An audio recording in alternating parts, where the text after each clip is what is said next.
Or you? For heaven's sake, Jerry.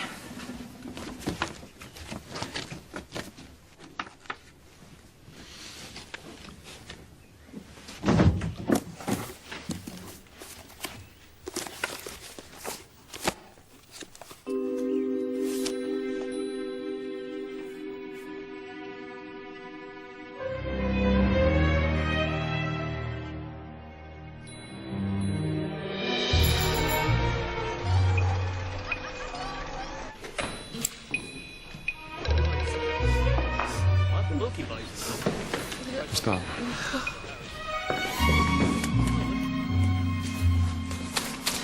About as guilty as I am. Stupid of me. Of course Miss Barton's hardly the type to go around slugging young women on the head. Oh, don't be deceived, Mr. Burton. These little old ladies pack quite a punch, believe me.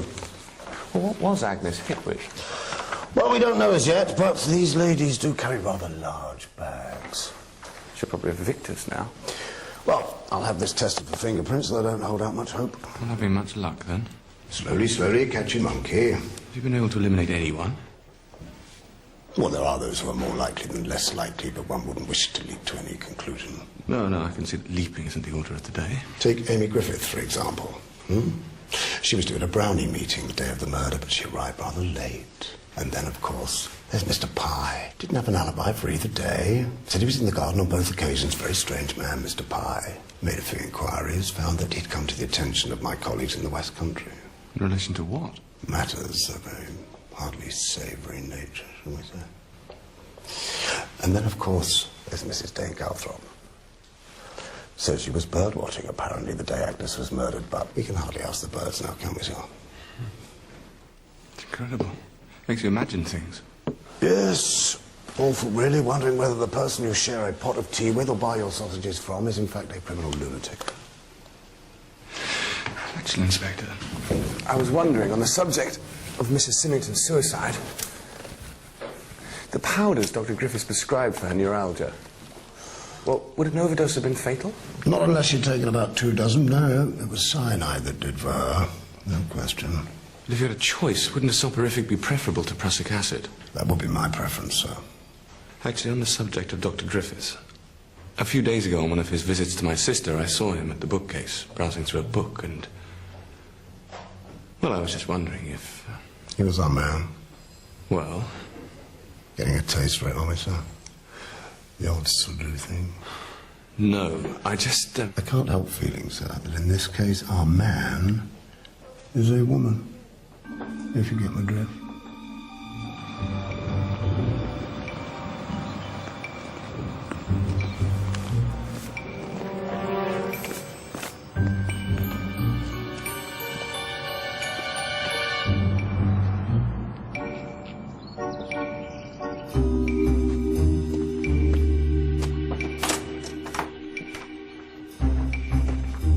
Joanna?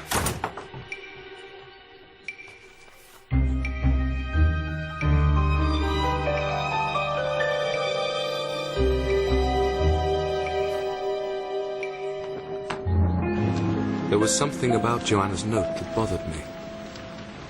In fact, the whole ridiculous charade was starting to bother me.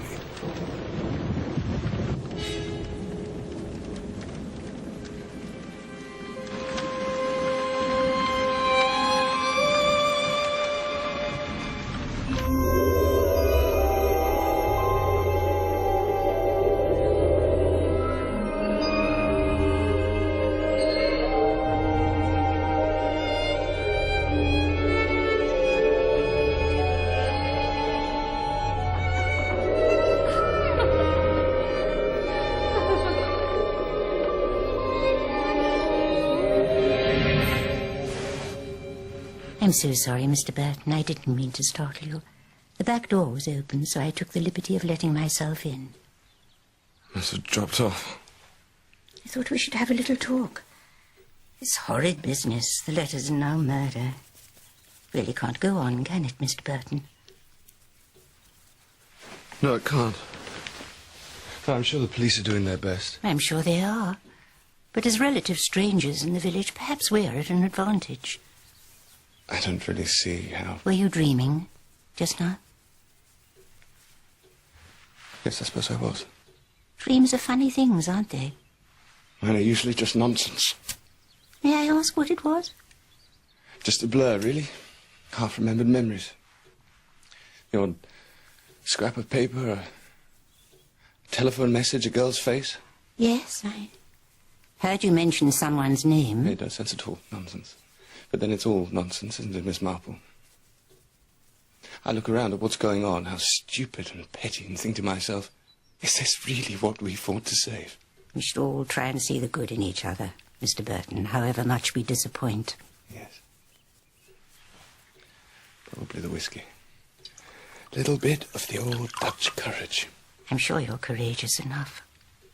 Some of us aren't as brave as people think.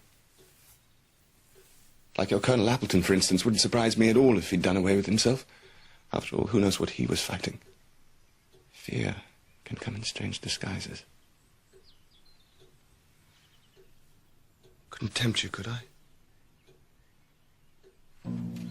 Cheers. Cheers.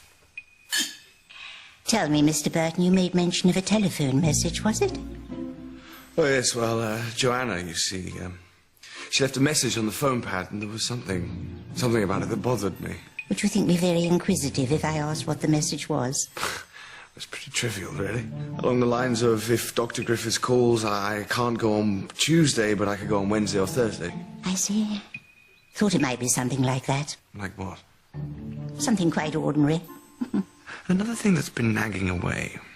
The envelope that Joanna's letter came in. The U in Burton had been changed from an A. And Inspector Graves didn't seem to think there was anything particularly significant in that, but I can't help thinking, Miss Marple, that it's important. I think you might be right. You know, Mr. Burton, you should have more confidence in yourself.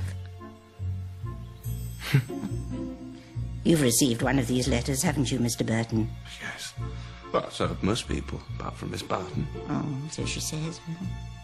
She's rather reticent when it comes to unpleasantness. And Elsie Holland. Miss Holland? Yes, she hasn't had one either. Well, that is interesting.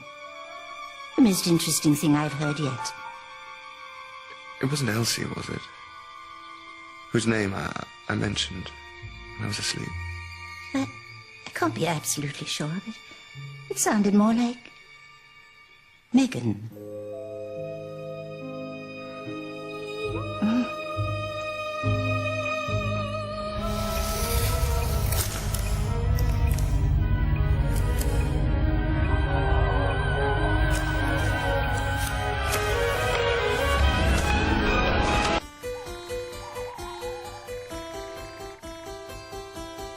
Where have you been, Billy boy, Billy boy? Oh, where have you been, charming Billy?